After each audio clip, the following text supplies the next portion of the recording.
Qual è il vostro impegno? Il nostro impegno quest'anno è stato quello di accogliere i bambini appunto di prima elementare che si accostavano per la prima volta al catechismo e quindi cercare di coinvolgerli anche con dell'animazione, con disegni, cartelloni e non comunque il catechismo classico solo al banco, facendoli anche conoscere la messa, gli spazi della messa e della liturgia e comunque abbiamo una classe molto vivace, numerosa, siamo contente. E per te? Ma è stato, per me è stato un anno molto bello, devo dire la verità, che sono molti e tanto vivaci, come diceva Sara, quindi cerchiamo di fare sempre cose diverse, adesso se viene un po' di bel tempo, anche di fare un giro sui prati di Ginestra verso il mare a riva, così di coinvolgere e vedere anche un po' gli spazi che abbiamo intorno alla chiesa, ecco, senza invece fare il solito catechismo all'interno dell'aula, ecco, di cambiare un po'. Bisognerebbe ritornare un po' tutti indietro, forse è migliore di come si faceva un tempo. Sì, forse sì, è vero, nel senso che comunque si ha proprio bisogno dei bambini che vengano e che stiano insieme, ecco, proprio il fatto di collaborare e di comunicare insieme a loro, fa tanto. E anche nella Santa Messa abbiamo visti molto coinvolti. Sì, sono stati bravissimi, si sono preparati durante tutta la settimana e poi sono stati molto attenti, impegnati e ci hanno fatto fare bella figura, devo dire. Il don sprona un po' tutti quanti, no? Ma certo, è il nostro motore, cioè voglio dire, lui no, fa tanto perché sappiamo che c'è sempre, quindi il fatto di avere bisogno anche di una persona che ci aiuta comunque, anche se è pieno di impegni, però c'è sempre, qualsiasi cosa abbiamo bisogno sappiamo che abbiamo un punto di riferimento, fa tanto per noi. Don Mauro, questo inizio con i 2 remi portati dai bambini è stato solo introdurre un impegno che abbiamo ognuno di noi. Sì, come hanno detto loro, è un impegno a remare nel modo giusto e verso la direzione giusta. È stata un'immagine che ci ha accompagnato per tutta la Quaresima, ma soprattutto ha accompagnato i bambini del catechismo durante anche proprio l'ora, ecco, di catechismo, ed è stata un'immagine bella perché li ha coinvolti attraverso questi segni riuscendoli a farli sentire protagonisti, che poi per noi è importante, ecco, far capire loro che si è protagonisti, ecco, dentro la celebrazione, dentro la vita della comunità e della Chiesa. Attraverso di loro che hai dato questo, l'hai spronati a questo appuntamento con Gesù, hai cercato di far sentire a tutti noi che c'è questo appuntamento con Gesù. Certamente quando ci viene dato un appuntamento noi sappiamo che l'appuntamento ci viene dato perché l'altro tiene a noi e noi teniamo a lui, quindi siamo ormai alla vigilia delle celebrazioni pasquali e io penso che davvero è importante che quest'ora sia per noi l'ora, ecco, dell'incontro con Gesù dentro il cammino della nostra storia e della nostra vita. Parlava di affidarsi e di fidarsi. Sì. Io credo che l'esperienza della fede, questa, la parola fede viene da fiducia. È Gesù che ce lo insegna, Gesù, ecco, nonostante tutta la sua umanità, no, che lo porta davvero in quel momento anche a temere, no? Però ha saputo fidarsi fino all'ultimo consegnandosi. È quello che siamo un po' chiamati a fare noi ogni giorno, ecco, in ogni circostanza della nostra vita.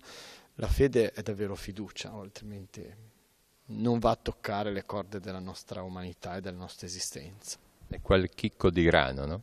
Eh sì, è molto bella l'immagine che Gesù ci consegna, è molto provocatoria perché è molto piccolo ma in sé tiene già tutta la vita, che però è necessario che ci sia, ecco, quel morire, no? Che non è un morire per la morte ma un morire per la vita. Allora con Chiara e Sara, che siete i rappresentanti di questa comunità che è viva, insomma un saluto a tutti chi è impegnato. Certo, sì, a tutti quanti che siamo tanti e siamo sempre qua, ma con tanta voglia di andare avanti e di seguire i bambini di tutte le fasce di età, perché è proprio bello. Devo dire la verità, che ci dà tanto a noi e noi cerchiamo di dare tanto a loro, ecco. Ecco Sara. Sì, io volevo solo salutare gli altri nostri bambini che oggi erano assenti, purtroppo tanti sono malati, magari ci vedono su Telepace e volevo così dedicare questa giornata anche a loro perché si sono impegnati molto anche loro. Grazie. Siamo con Angela che è rimasta sola in cucina. Sì, sono rimasta sola ma ho avuto tante collaboratrici che mi hanno aiutato a fare tutto il pranzo. Cosa c'è di buono oggi? Oggi abbiamo un misto di antipasti con torte di riso e zucca, torte di patate, fagiolane, bruschettine con i pomodorini e poi partiamo con le penne al ragù di salsiccia, a seguire un arrosto con purè e lenticchie. Avete una cucina molto attrezzata qua È all'oratorio. una cucina fantastica, ce la sogniamo, anche nei posti in cui lavoro è difficile trovare delle cucine così attrezzate, molto bene. Tu sei una cuoca, Sì. insomma, di lavoro, di mestiere o così? Sì, è il mio mestiere, lavoro adesso per un mio titolare che ha vari locali e io mi occupo della cucina di vari bar e la portiamo nei vari bar di Chiavari. Vabbè, allora insomma, giochi nel tuo lavoro. Gioco in casa, diciamo. Però qua c'hai uno spirito oratoriale. Sì, perché poi siamo in tanti, abbiamo collaborato bene, tutti in armonia. Siamo con i camerieri qua, come vi chiamate? Mi chiamo Oscar. Io sono Sara. Marco. Erasmo. Irene. Micaela. E Federico. Ma siete già allenati a fare queste cose? Certo, è ovvio. Tutte le domeniche? No, adesso non così troppe. No. Cosa fate all'oratorio qua di solito? Noi aiutiamo i bambini di solito, aiutiamo Luigino spesso, sempre. e niente, ci divertiamo anche noi alla fine. Cioè è bello alla fine stare qua. Poi avete un bel campetto qua di vicino, perciò fate qualche partita? Sì, all'oratorio sì, con i bambini e giochiamo. Giocate anche voi? Sì, ci divertiamo. E invece tu? Io anche vengo qua ad aiutare di solito al sabato quando c'è la giornata dei giochi dopo catechismo e facciamo vari giochi per i bambini, organizziamo dei tornei, a volte giochiamo a Lanciarossa, Stregone oppure facciamo anche dei percorsi a tappe, una volta al mese organizziamo una caccia al tesoro in cui partecipiamo tutto perché così appunto i bambini si divertono e possono giocare insieme e scoprire quanto sia bello. Allora, si divertono i bambini, ma vi divertite anche voi? Sì, comunque stiamo tutti insieme, li facciamo giocare, gli diamo la merenda e quindi alla fine ci divertiamo pure noi. Quanto tempo ci passate qua all'oratorio? Allora, il lunedì, il mercoledì e il venerdì, più o meno dalle 3 alle 5. Cioè, poi comunque mangiamo pure noi la merenda, stiamo con loro tanto.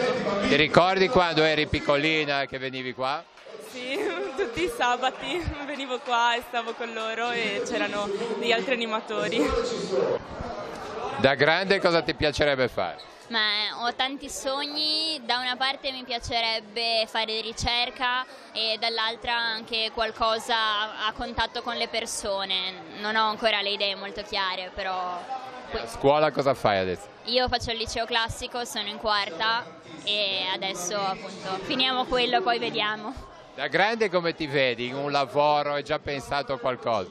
Beh, in realtà il mio sogno appunto sarebbe lavorare nell'ambito della ricerca biomedica perché appunto conosco tante situazioni in cui una mano con nuove tecnologie e nuovi strumenti potrebbero appunto aiutare a far vivere meglio le persone e a risolvere tanti problemi e questo è il mio sogno. È una buona idea. Grazie. Federico, e tu invece che scuola fai? Io faccio il liceo Marconi del Pino, scientifico a Chiavari e mi trovo molto bene. Sono al primo anno, quindi comunque ci sta ancora un po' l'ambientazione, però a me sembra andare bene, cioè non è un liceo difficilissimo, è alla portata di chi gli piace la matematica. Salutiamo allora la preside, la dottoressa Loero. Salve professoressa e grazie per tutto per tutti gli insegnamenti che ci dà. E senti un po', da grande cosa ti vedi? Beh, io mi piacerebbe fare l'ingegnere come mio papà perché mi piace molto l'informatica e diciamo sì, in questo ambito mi appassiona molto anche solo il pensiero di diventare qualcosa comunque. Ecco, e voi di questa crisi del lavoro che tanto si parla, come la state vivendo da studenti? Da studenti non più di tanto, però sappiamo che c'è e comunque sappiamo che c'è gente che combatte appunto per avere per noi avere un mondo migliore, avere possibilità di lavoro per appunto noi giovani che dobbiamo ancora crescere. Siamo con Giorgia, qual è il tuo impegno oggi? Allora, il mio impegno intanto è quello di soddisfarvi tutti, di non farvi mancare nulla e speriamo, mi sembra che ce ne sia, perché comunque no, è tutto ottimo, sono state bravissime, sono cuoche eccezionali a livello di carattere. L'impegno all'oratorio è sempre tanto? Sì, no, assolutamente, lo confermo, perché è bello che ci sia questo, diciamo, momento di accoglienza e di comunità, perché comunque è un'esperienza per noi, è un'esperienza per chi viene e poi è sempre, diciamo, è bello vedere la gente e quindi che la gente condivida insieme a noi questo momento. Siamo con Marco, un pluripapà, dicevamo. Sì, 3 figli. Oggi facciamo questa bella festa, un po' a conclusione dell'attività di oratorio e anche un po' per finanziare tutte queste opere per i nostri ragazzi. Ci siamo impegnati tutti anche per preparare, per contribuire a fare in modo che si passi una giornata bellissima insieme. È bello tenere vivo queste realtà, no? Beh, certo, sono un po' dei baluardi in questa società dove è sempre più difficile trovarsi insieme, mettere via le cose che ci dividono, ci separano e trovare qualcosa che ci unisca in spensieratezza, senza fare niente di particolare, però stando solo insieme. Siamo con un papà e una mamma, Andrea e Monica. Buon appetito. Grazie, grazie, è una bellissima giornata, tempo non tanto, però è una bella festa, così tanta gente, poi i bambini, vederli divertire così è bellissimo. E la mamma cosa dice? Che siamo felici di queste iniziative che propone questo oratorio, soprattutto per il nostro bambino e per tutti, direi. Soprattutto quando mandate i bambini qua siete abbastanza tranquilli. Sì, tranquillissimi, poi loro si divertono, fanno un sacco di attività e sono contentissimi. Siamo con la signora Leda. Cosa dice a Telepace? Dico che siamo qui perché siamo una comunità doc. Siamo qui per lo stomaco, ma prima di tutto per le cose dello spirito. Siamo contenti di esserci perché la comunità deve essere viva. Abbiamo degli amici di sempre, ma degli amici che cominciamo a conoscerli oggi e come sempre. Siamo contenti di essere qui e che stavolta ci sia anche Telepace. Grazie. E cosa dice a Telepace? A Telepace dico che mi fa piacere, l'ascolto tutte le sere e mi fa piacere che esista, perché dice delle cose che sono vere e serie, perché dell'altro ne abbiamo fin sopra i capelli. Allora bisogna sostenerla Telepace. Certo, certo, bisogna che Telepace esista e che continui ad esistere. Dobbiamo aiutarla ad esistere. Allora signora Leda, grazie, ma lei è proprio di San Bartolomeo? Sì, io sono di Riva Ponente. E veniva qua da ragazzina a San Bartolomeo? Da sempre. Da sempre. Da sempre. Vedrà che quelli che mi vedono mi conoscono tutti. Va bene, allora buon proseguimento e buon pranzo. Grazie, grazie anche a voi, grazie. Cosa diciamo in questa giornata d'incontro? Anzitutto diciamo a tutti a buona festa, questa è la festa della famiglia, credo e penso. Dove c'è la famiglia c'è tutto, ci sono i nostri ragazzi, ci sono i loro genitori, quindi è una bella cosa. Proprio mi viene da dire che dove riunisce la famiglia c'è il futuro, c'è tutto, quindi noi incoraggiamo i nostri ragazzi e questo posto bellissimo dove ci sono tante attività durante la settimana e io ci sono con loro quasi sempre con i ragazzi, quindi grazie a tutti voi. Oggi qua riuniti sono i ragazzi, i bambini, i papà, i genitori, i nonni. Sì, insomma ci sono tutti presenti per questa festa giornata dell'oratorio che facciamo una volta all'anno, quindi credo che ci sono tutti presenti per condividere questa giornata, questa festa. È un oratorio attivo, anche il viceparroco tra gli studenti. Sì, molto attivo, io sono con loro sempre, di solito mercoledì che facciamo l'oratorio e ci sono sempre con loro. Mi piace essere con loro, giocare con loro. Buon proseguimento. Grazie, anche a voi.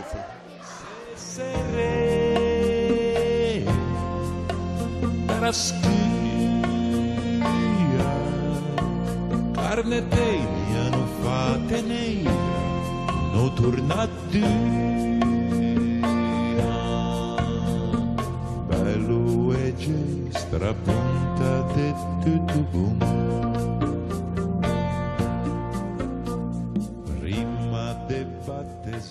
Anche lei ha firmato, perché era importante farlo? Sì, è importante perché è una specialità ligure e deve rimanere tale e per cui non abbiamo bisogno di altre imitazioni, per cui dobbiamo difendere questo prodotto che è tipicamente ligure. Perché ha deciso di firmare? Perché il pesto comunque ha un grosso valore per la nostra regione, cioè ci rappresenta in tutto ed è importante che venga riconosciuto come patrimonio dell'UNESCO, assolutamente, penso che sia veramente importante.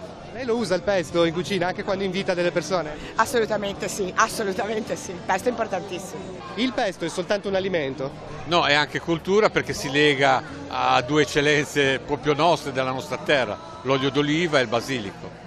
È giusto che diventi patrimonio dell'UNESCO? Ma certamente, perché sennò qui ci spogliamo di qualcosa che è nostro, non so, io faccio l'esempio, il kebab, che magari i giovani conoscono meglio il kebab, insomma direi che il pesto deve essere valorizzato perché proprio è legato alla tradizione e cultura ligure. Oggi il pesto vive delle imitazioni in giro per l'Italia, secondo lei? Certamente, come tutte le cose nella globalizzazione abbiamo anche pesto addirittura già preparato, magari con l'etichetta pesto genovese. Anche lei sindaco a pestare il mortaio questa mattina, come sta andando, come si trova? È andata benissimo nonostante il maltempo, era previsto in piazza Mazzini con una bella giornata di sole, sarebbe stata una cosa stupenda. Abbiamo optato, viste le previsioni, per la Tensus Turno in Villarocca, però vedo che la gente ha risposto in maniera positiva, direi. E lei è pratico con il mortaio? Pratico no, però mi ricordo mia nonna, mi sembra di tornare bambino, insomma, ho cercato di imitare mia nonna Teresa e direi che però il giudizio dicono che sia buono, non so quanto sia obiettivo o meno. Ma... Perché il vero pesto va fatto al mortaio? Perché il pesto al mortaio esalta più i sapori del basilico e degli altri ingredienti. Come si fa il vero pesto? Il vero pesto si fa con ovviamente il basilico, i pinoli, l'aglio, il formaggio normale e il pecorino. Ma c'è un segreto perché venga il miglior pesto?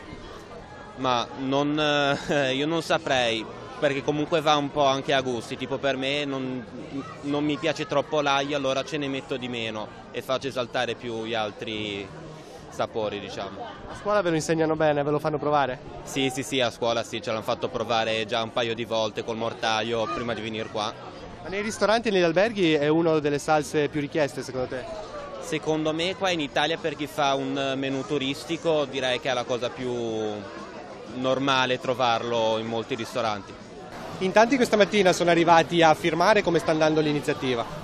L'iniziativa sta andando molto bene, malgrado il brutto tempo che abbiamo oggi, ed è un peccato perché altrimenti saremmo stati in piazza Mazzini, dove sicuramente ci sarebbe stata molta più gente, molta più partecipazione.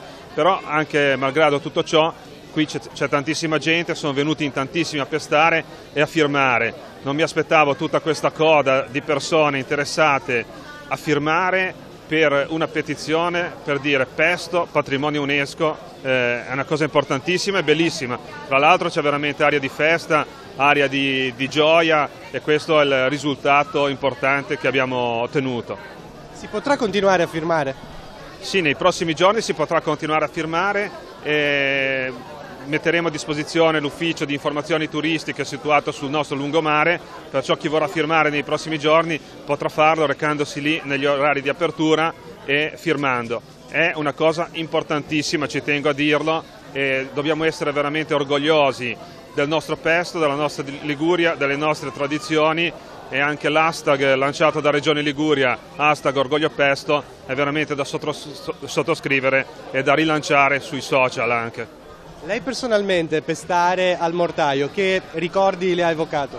Per me è sempre un'emozione, perché ricordo mia nonna, ricordo mia mamma, ricordo comunque tutta la mia famiglia. E il pesto è un'emozione unica. Un'emozione come tutti gli altri prodotti agricoli della nostra terra che si usano per fare il pesto, dal basilico, il profumo del basilico, l'olio extravergine della nostra riviera, le nostre olive, perciò tutto un susseguirsi di ricordi bellissimi e che io auguro che anche i nostri figli, i nostri nipoti possano provare in questi giorni, in queste ore, ma soprattutto anche nei prossimi mesi.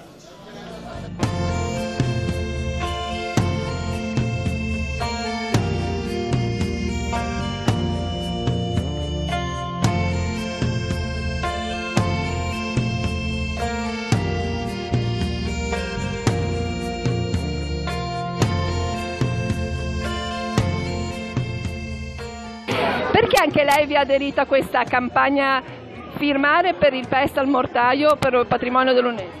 Per tantissime ragioni. Prima di tutto Levi è un paese, una città che ha l'olio, che dell'olio ne fa proprio una ragione importante anche economica, e l'olio è una componente determinante del pesto. Secondo, per dare un segnale con questa firma che oggi tantissime persone in tutta la Liguria hanno apposto, per dare un segnale al mondo intero di quanto sia importante questo prodotto affinché venga inserito proprio come patrimonio mondiale dell'UNESCO, e quindi è un prodotto nostro che rispecchia le nostre tradizioni, la nostra tipicità, e va quindi diffuso e difeso a livello mondiale. Valorizzare un prodotto per valorizzare un territorio? Assolutamente sì, anche questo è vero, perché poi se il nostro territorio è in ordine, quindi gli uliveti sono a posto, vuol dire che c'è anche sicurezza, oltre che all'aspetto visivo, anche sicurezza del versante, quello che abbiamo già detto tante volte, ma secondo me va ribadito, e mi fa piacere che la Regione Liguria, proprio partire dal Presidente giù fino a tutti i comuni, abbia aderito in maniera massiccia a questa proposta, a questa iniziativa, che ripeto ha una duplice valenza, quella del territorio del prodotto, ma anche quella che venga riconosciuta proprio come patrimonio mondiale dell'UNESCO. Si aspettava questa adesione? Diciamo che se il tempo fosse stato più clemente me l'aspettavo ancora maggiore. Mi fa piacere che anche Levi abbia aderito bene, è un segnale importante che va oltre le previsioni. Si aspettava un'adesione così massiccia a questa iniziativa? Sinceramente no. Visto anche la giornata brutta, pensavo proprio che ci fosse meno gente. Comunque meno male, vuol dire che la cosa interessa e speriamo che vada a buon fine. Avete avvicinato un po' tutti, anziani, giovani, addirittura i bambini, insomma c'è una tecnica particolare anche dietro a questa competizione. Ma una tecnica particolare non c'è, cioè voglio dire abbiamo cercato di avvicinare tutti, anche perché è una cosa che almeno a livello Liguria dovrebbe riguardare tutti. Io ho cercato anche di contattare appunto i bambini delle scuole in modo che la tradizione non sia persa. Abbiamo visto anche uno sfoggio di mortai. Certo, ci sono dei mortai addirittura storici, a qualcuno che dicono che ha 300 anni. Io ne ho portato uno che c'è da fare a tirarselo dietro, pesa 25 kg. Quindi la tradizione comunque si tramanda. Certo, è una delle cose che cerchiamo di portare avanti, è quello che si cerca di tramandare ai giovani, le cose di una volta che purtroppo stanno estinguendosi, speriamo bene.